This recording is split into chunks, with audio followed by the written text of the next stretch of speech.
Bonjour à tous, j'espère que vous allez bien. Aujourd'hui on se retrouve pour une vidéo un peu différente. Je sais que je dis ça pour toutes les vidéos que je fais, mais là on va parler de livres et non pas de couture. Depuis que j'ai 12 ans, je fais des journaux intimes avec toutes sortes de listes, et dans celui de mes 20 ans, j'ai fait une liste des livres que j'avais lus pendant cette année-là. Et je suis retombée un peu sur cette liste il y a peu, et je me suis dit que ce serait cool d'en parler. Je suis pas une très grande lectrice, donc il y a que entre guillemets 9 livres, et ce sont des livres très accessibles. Je vais vous les présenter du pire au meilleur avec 2 points positifs et 2 points négatifs. J'espère que ça va vous donner envie de les lire et de découvrir aussi les auteurs dont je vais parler.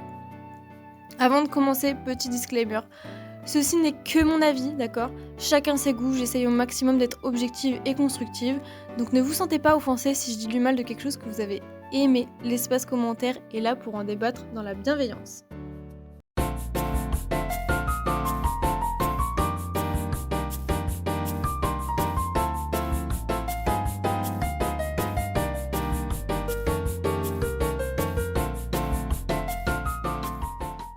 Le premier livre dont on va parler, c'est Les meufs, c'est des mecs bien.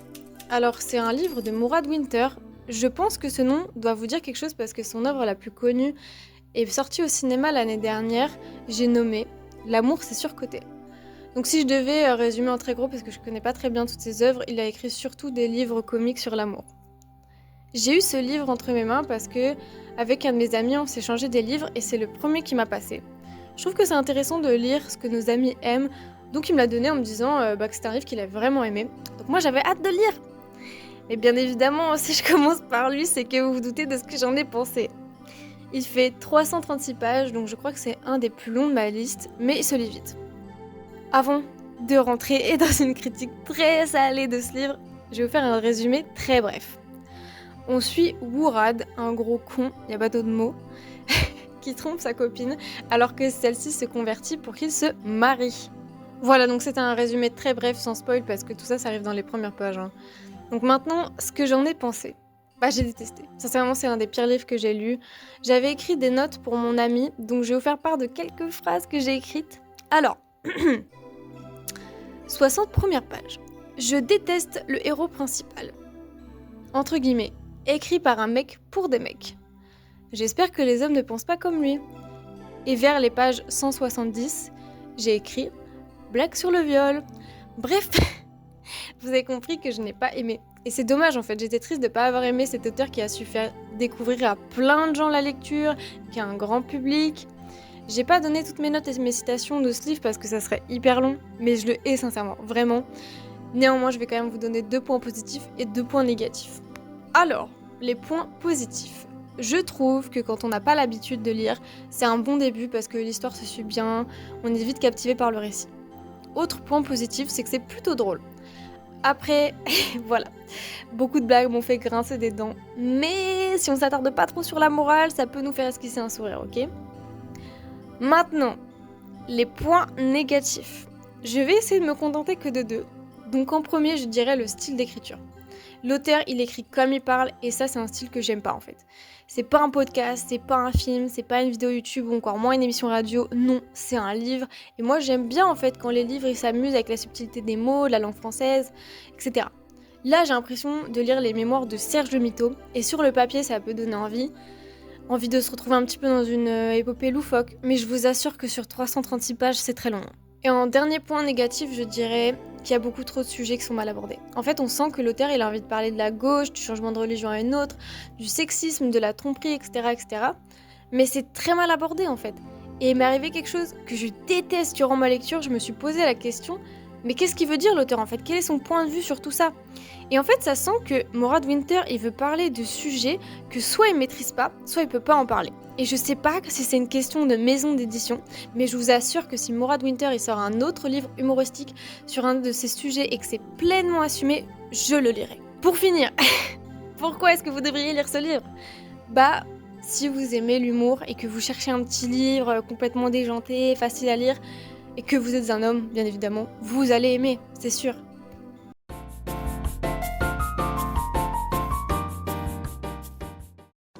En numéro 2, j'ai un peu triché. J'ai mis toute une saga que j'ai lue. Ascension. Donc c'est une saga écrite par, excusez-moi d'avance pour ma prononciation, Shinichi Sakamoto et Jiro Nita. Voilà. Et en fait, j'ai lu cette saga encore une fois par une recommandation. C'était une de mes anciennes connaissances qui me les a données. Et je suis clairement pas la cible en fait des mangas, c'est pas du tout quelque chose que je lis.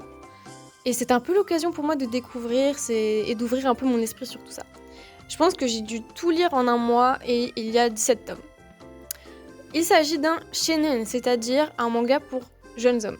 Si je me trompe, n'hésitez pas à me corriger dans les commentaires, vraiment. Donc c'est un shonen sur l'alpinisme et on suit le héros principal, Buntaro Mori, dans son avancée de ses skills en escalade. Je suis assez mitigée en fait sur cette saga parce que, comme je l'ai dit, je suis pas la cible clairement. Déjà c'est un shonen donc ça veut dire que c'est pas écrit pour moi et en plus de ça, j'en ai vraiment rien à faire de l'escalade. Néanmoins, il a des qualités et je sais les reconnaître. Sa première qualité pour moi c'est son récit. Le récit est fluide, vraiment on s'ennuie pas.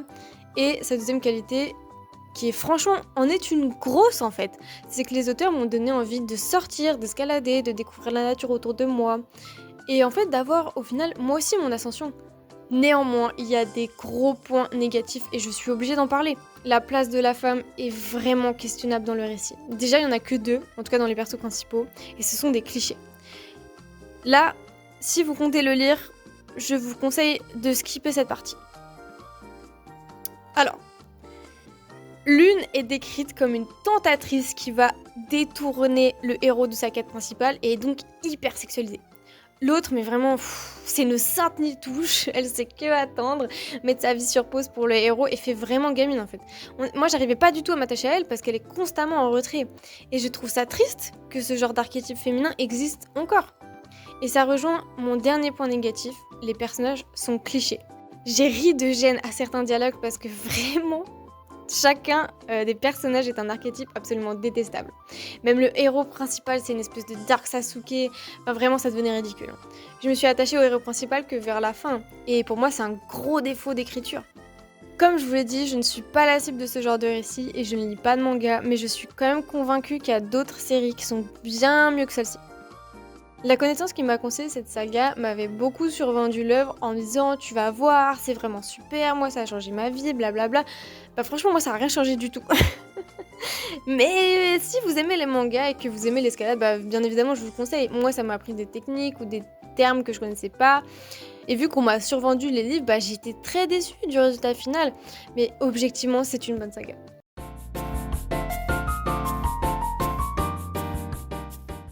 En numéro 3, nous avons Mon année sans les hommes de Catherine Gray.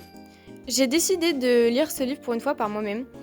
J'avais envie un petit peu de découvrir un genre que je méprise beaucoup, le développement personnel. J'étais tombée plusieurs fois sur ce livre par hasard.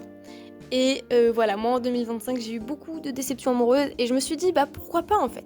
Faut pas mourir bête. Voilà. Ce livre fait 272 pages, c'est donc un livre de développement personnel à la première personne où Catherine Gray, l'autrice, nous fait part de ses déceptions amoureuses et des mécanismes qui les entourent en nous donnant des petits conseils, voilà. Ce livre m'a donné le cafard. Alors que normalement c'était censé faire l'inverse, vous voyez. Mais quand je l'ai terminé de le lire, j'ai remis toute ma vie en question. Donc en soi, ça c'est positif, ça veut dire qu'elle a bien fait son job. Et voilà, je vais vous expliquer un petit peu pourquoi en vous donnant 2 points positifs et 2 points négatifs. En point positif, je dirais qu'il y a quand même des bons conseils, que ça m'a permis de me rendre compte de certains mécanismes que je répétais aussi. Et je dirais que c'est un bon livre, voilà, que ça se lit plutôt facilement. Comme je l'ai dit en introduction, moi je lis pas beaucoup en fait. Et j'ai beaucoup du mal à rentrer dans le récit. Mais là, c'est un livre que j'ai dû lire, je pense, en un mois. En point négatif, j'ai des choses à dire. Ce livre m'a énervée. Je pense que c'est en partie parce que je me suis reconnue dans les chapitres, donc ça en soi c'est positif, vous voyez. Mais c'est aussi parce que l'autrice est assez agaçante sur ses anecdotes. Je suis sûre que Catherine Gray est une superbe personne, c'est pas ce que je dis, mais de la voir constamment refaire les mêmes erreurs et la voir prioriser sur des relations toxiques au lieu de ses amis, je vous assure que c'est agaçant. Et ce point n'est pratiquement jamais soulevé dans le livre.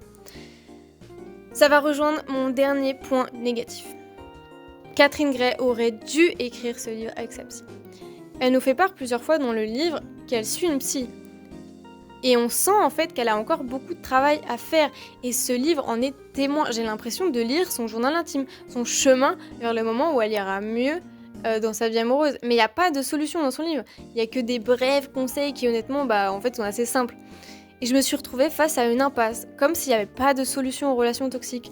Tout simplement parce que l'auteur ne suit pas ses propres conseils. Et je trouve qu'il manque un point de vue extérieur et psychologique à ce genre de mécanisme. Peut-être que c'est parce que je suis déjà sensibilisée à tout ça et que c'est pour ça que ce livre ne m'a pas fait écho. Mais bon, voilà, je vous le conseille quand même si vous voulez un petit livre pour commencer le développement personnel sur les relations amoureuses.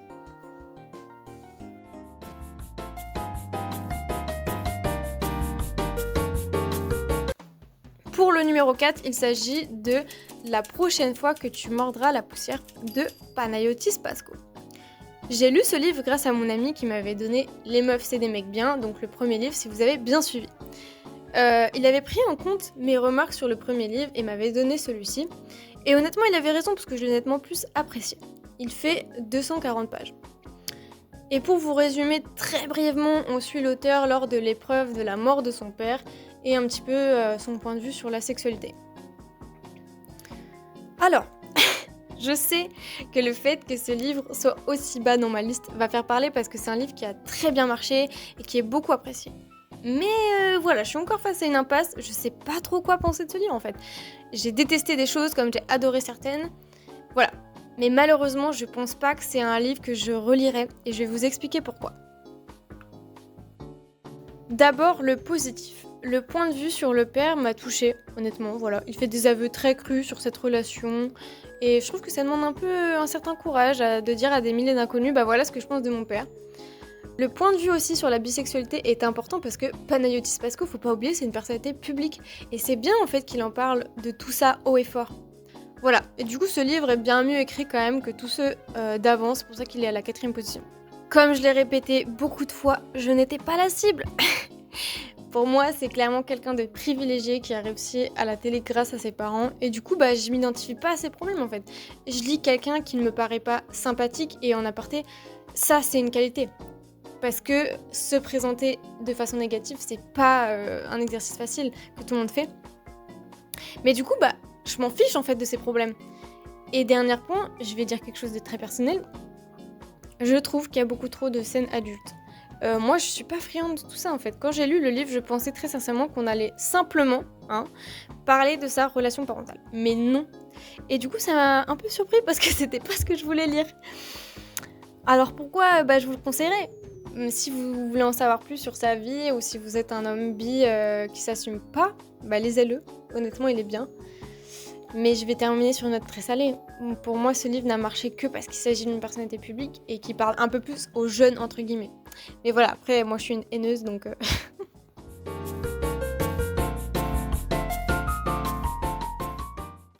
Là, on rentre dans la catégorie des livres que j'ai aimés. Le numéro 5 est donc « Moi, les hommes, je les déteste » de Pauline Armange. J'ai décidé de lire ce livre parce que j'avais envie de lire des livres beaucoup plus politiques et quelqu'un de ma famille avait ce livre donc je lui ai emprunté et c'est aussi parce que le titre il a un petit peu attisé ma curiosité. Il fait 96 pages, c'est donc le plus petit livre de ma liste et c'est un petit manifeste sur la misandrie. Je pars du principe que tout le monde sait ce que c'est la misandrie, sinon je vous mets la petite définition là.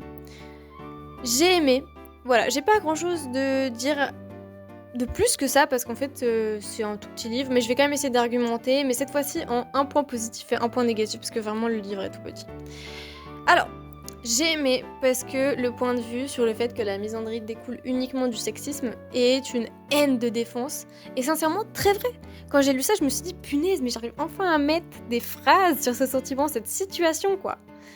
Et en point négatif, je dirais, mais c'est vraiment pour pinailler que ça reste du féminisme très simple, en tout cas pour le reste du texte.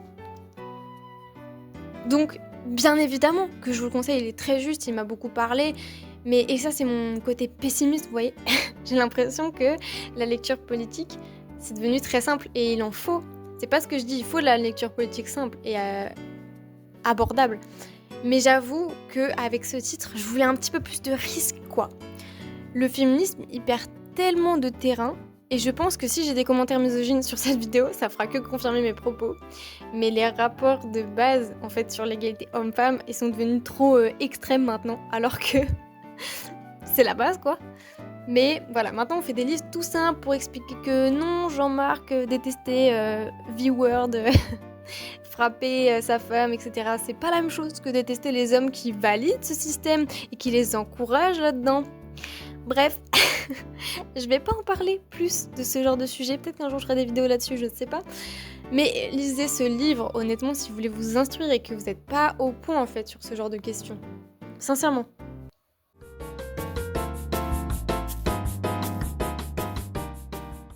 Pour le numéro 6, il s'agit de Deux sœurs de David Fuenquinos. Alors, je sais pas comment ça se prononce son nom de famille, mais on va dire que ça se prononce comme ça pour le reste de la vidéo. Pareil pour celui-ci, c'était plusieurs personnes de ma famille qui l'ont lu, et c'est un auteur dont j'avais déjà un petit peu entendu parler, donc moi qui suis un petit peu plus roman, vous voyez. Voilà, je vous ai dit que j'étais pas développement personnel, que j'étais pas manga, bah voilà, moi je suis un peu plus roman, donc je me suis lancée là-dedans. Il fait 208 pages. Voilà, l'histoire parle de deux sœurs qui ont vécu un événement très marquant quand elles étaient petites, et l'une des sœurs voit sa vie complètement s'effondrer. Donc bien évidemment que l'événement traumatisant refait surface. C'est un très très bon livre pour les gens qui veulent commencer la lecture et qui ne veulent pas financer l'industrie Frida McFadden. Franchement, l'intrigue est vraiment bien, l'histoire m'a eu complètement. J'ai rien à dire de négatif en fait sur ce livre. Soit on l'aime, soit on le déteste. Mais si on le déteste, c'est lié à l'histoire et non pas à l'écriture. David Fuenquinos est un très bon auteur dans ce genre de livre qui se dévore facilement, là, qui se dévore vite là. Mais vu que je dois dire au moins un point négatif, je dirais que la fin m'a fait péter un câble, mais je vous dirai pas, je vais pas vous dire ce qui se passe, faut que vous le lisiez. Allez l'acheter, il fait très bien son taf, je vous le survends pas non plus.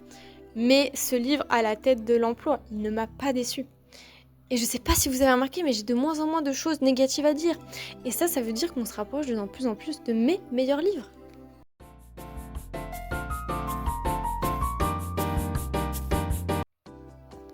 Pour le numéro 7, il s'agit de L'étranger d'Albert Camus.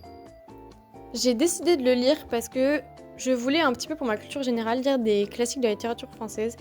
Et je sais pas vous, mais moi en français, je lisais pas les livres qu'on nous demandait. Et c'est une grosse erreur, je regrette énormément. J'ai l'impression d'avoir raté tellement d'œuvres pour ma culture générale.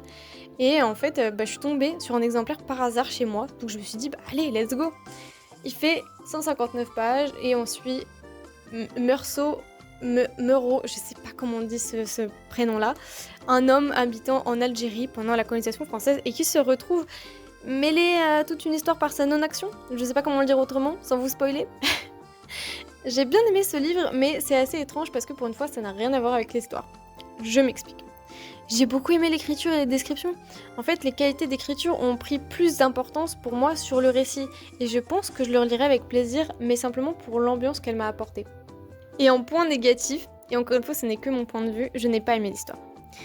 Mais ça en fait, c'est ma faute, vous voyez. C'est lié à mon ignorance, parce que je l'ai pas compris. Et voilà, je suis honnête avec vous. C'est entièrement ma faute, j'ai pas compris j'ai pas compris le texte.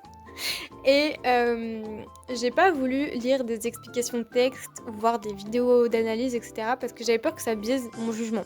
Et je me suis dit, en fait, que je l'ai aimé dans mes compétences de basiote, en fait, qui n'a pas compris le livre. Et parfois, c'est pas grave, en fait, de pas comprendre. J'ai su l'apprécier pour d'autres qualités. Donc voilà, moi je vous le conseille si vous voulez vous cultiver, que vous aimez les histoires bien écrites, sans de longues descriptions.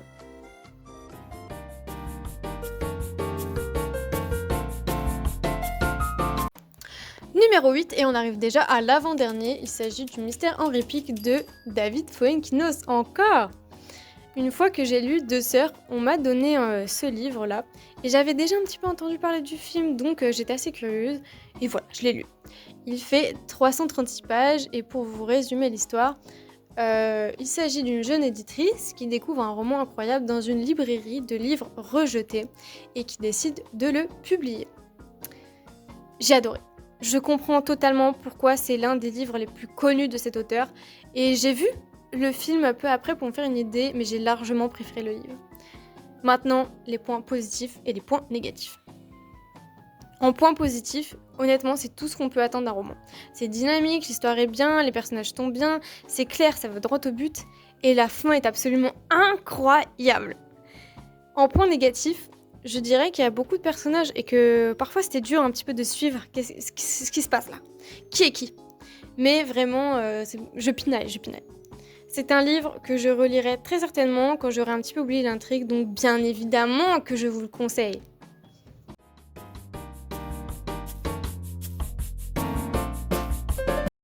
Et on arrive enfin au dernier livre, et je sais que ça va faire polémique que je le mette aussi haut, mais Les Inséparables, de Simone de Beauvoir. Pareil, c'est un livre qu'une personne de ma famille avait lu et m'a chaudement recommandé, alors je me suis lancée. Il fait 176 pages, et il s'agit d'un roman autobiographique de son amitié avec une certaine Zaza. J'ai adoré.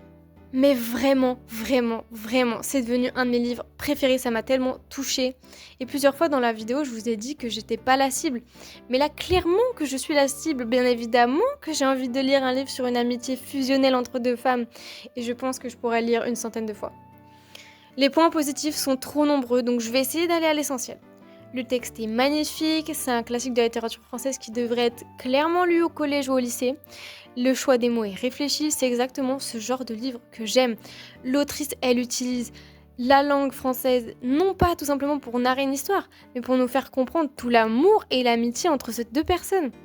Et raconter toute l'intensité de cette relation en simplement 176 pages, mais c'est ça écrire, c'est ça la littérature. Et en point négatif, je suis obligée de le rappeler, Simone de Beauvoir reste une figure controversée à cause de l'emprise qu'elle exerçait sur ses jeunes élèves.